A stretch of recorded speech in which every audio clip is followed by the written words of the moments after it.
Ciri pendosa itu tobatnya diterima ya dia akan menembus satu titik ketenangan, Mbak. Ketenangan, keteduhan, kesejukan.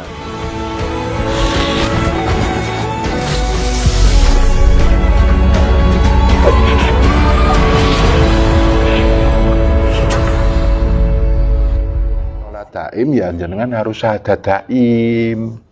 Syahadat daim itu gini loh, Mbak. Jenengan seneng siapa yang bikin? Allah. Jenengan susah siapa yang menciptakan? Allah. Keadaan diri jenengan sedang mujur? Allah. Malang juga Allah. Jenengan sekarang dalam keadaan istilahnya di mana-mana, nggih, sekarang kan di Jogja.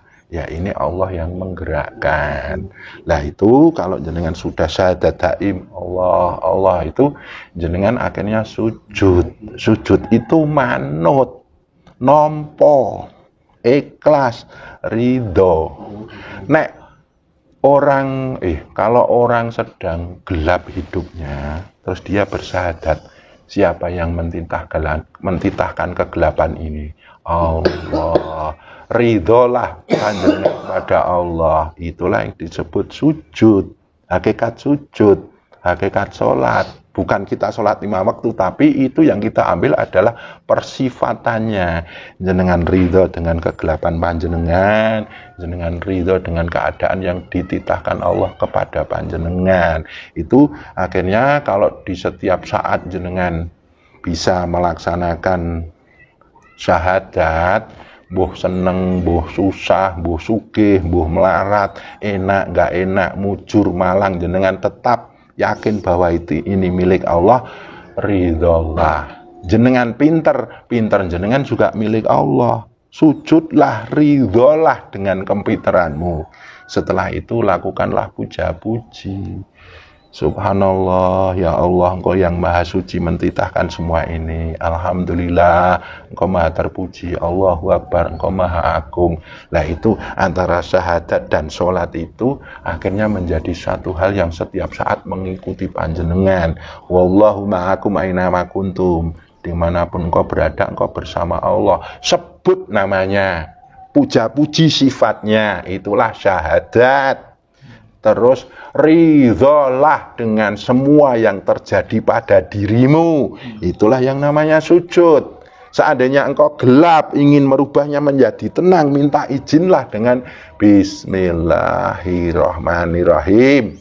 Bismillahirrahmanirrahim. Allah la haula wala quwata illa billah, itu dengan berserah diri, ridho dan meridhoi semua yang ada. Terus dengan diridhoi, kemudian Bismillah, yang gelap ini aku berniat untuk menjadikan terang. Aku ketika dalam kesulitan, aku berniat untuk menggapai satu kemudahan. Ketika aku dalam himpitan, aku berniat Bismillahirrahmanirrahim supaya terjadi keluasan. Nah itu lama-lama dari potensi itu akan terjadilah yang disebut sholat daim.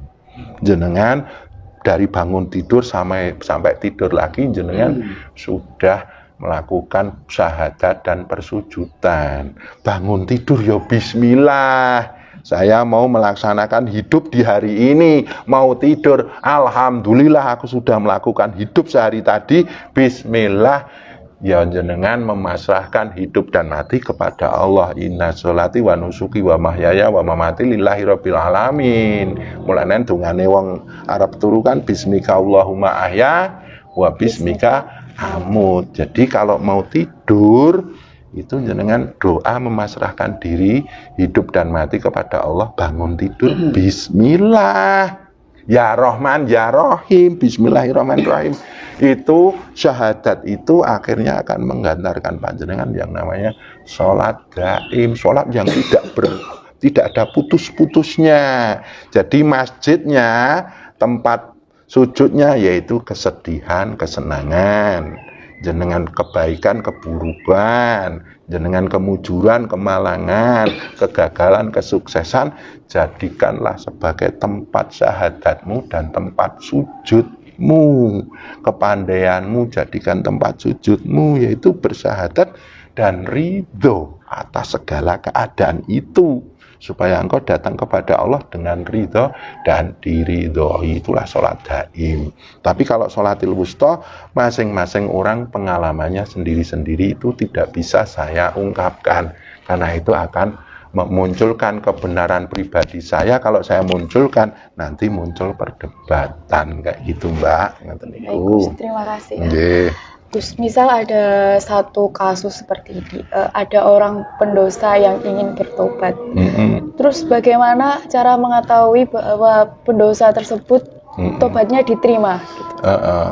Ciri pendosa itu tobatnya diterima ya, dia akan menembus satu titik ketenangan, Mbak.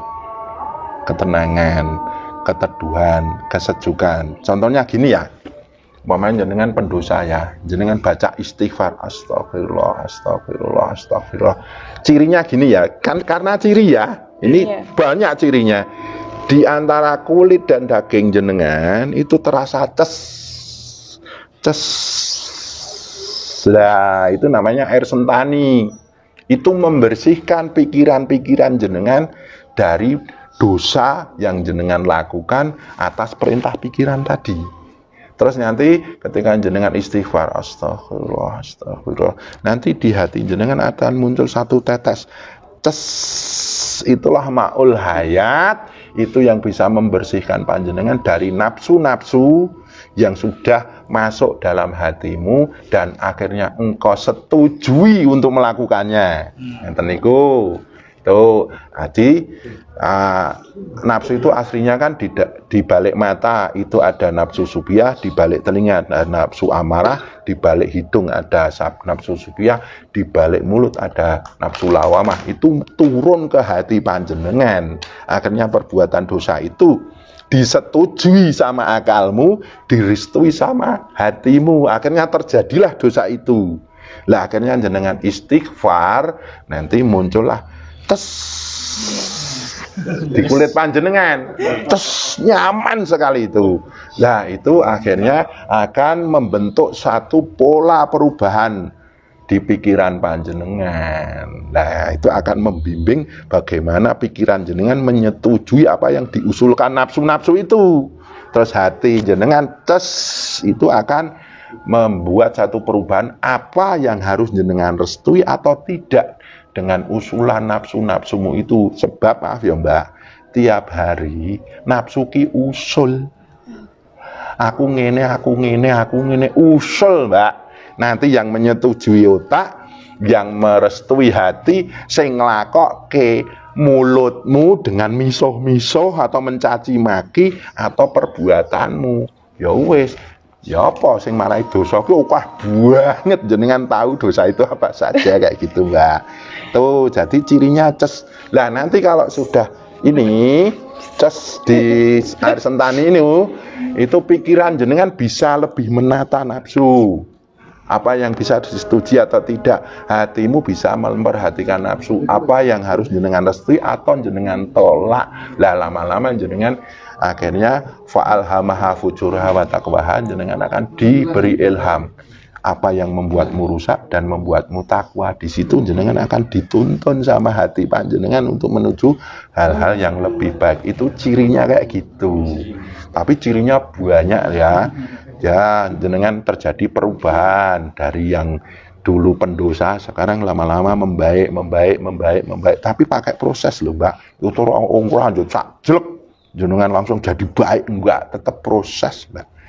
Itu perlu istiqomah, perlu jenengan itu sering melakukan istighfar. Tuh, seorang pendosa justru jadikanlah itu pijakan untuk jenengan ibadah. Nggih, dengan banyak istighfar, astagfirullah, astagfirullah, astagfirullah, dijiwai, diresapi, dihayati. Wah, itu nanti ngefek di detak jantung jenengan, denyut nadi jenengan, nanti dihantarkan darah mengalir nanti neng pori-pori ngeten iki Mak.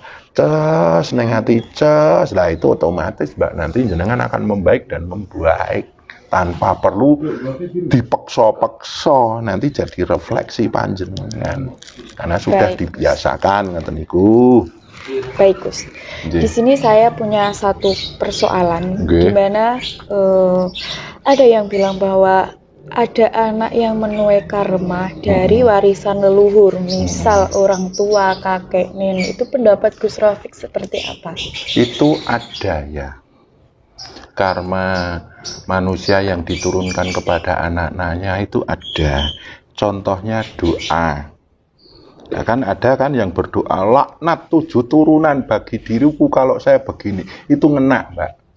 Itu satu dalam doa-doanya, 2 ucapannya, walaupun hanya ucapan gojek, mati rezekine 7 turunan, itu bisa memunculkan karma ke anak turun kita. Itu kasihan anak turun kita. Jadi makanya harus hati-hati mengucapkan satu ucapan, terus berdoa itu hati-hati. Yang kedua adalah hutang, Mbak.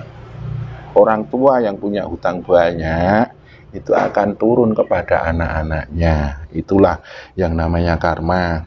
Terus karma itu yang paling dekat adalah orang tua, nggih, ketika bobot, nggih. Umpamanya seorang ibu bobot itu istilahnya hamil, nggih. Itu orang tua ketika sedang hamil omongannya rusak, tingkah lakunya rusak, ya. Terus istilahnya dia menyakiti hati orang lain, terus dia istilahnya membuat tingkah laku yang penuh dengan keburukan, itu sama saja akan menurunkan persifatan-persifatan yang ada pada si jabang bayi yang ada di dalam rahim istrinya yang sedang hamil itu, atau sang ibu yang sedang hamil itu.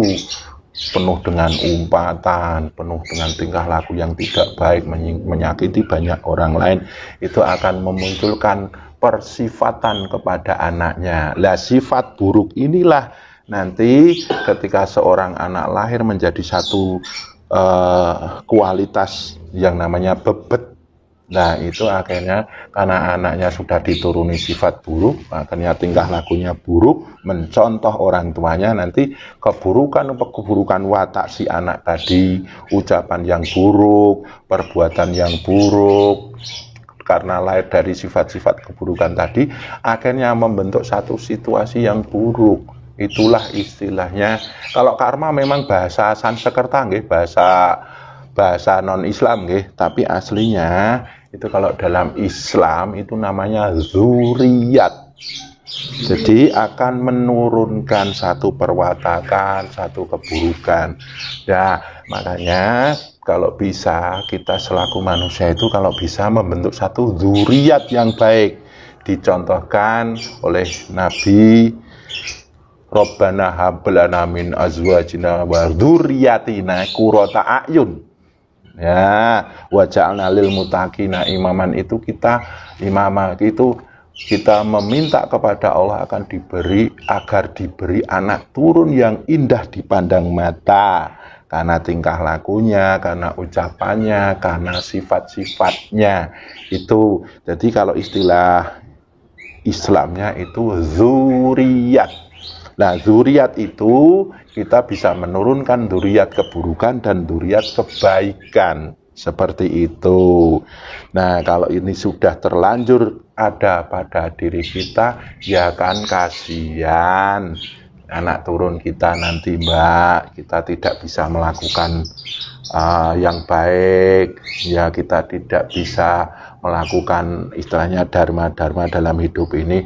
Tolong jangan diturunkan dengan doa-doamu, dengan sabda-sabdamu, dengan tingkah lakumu ketika kita sedang mengandung jabang bayi. Seperti itu zuriatnya luar biasa, kasihan anak turun kita. Seperti itu, Mbak.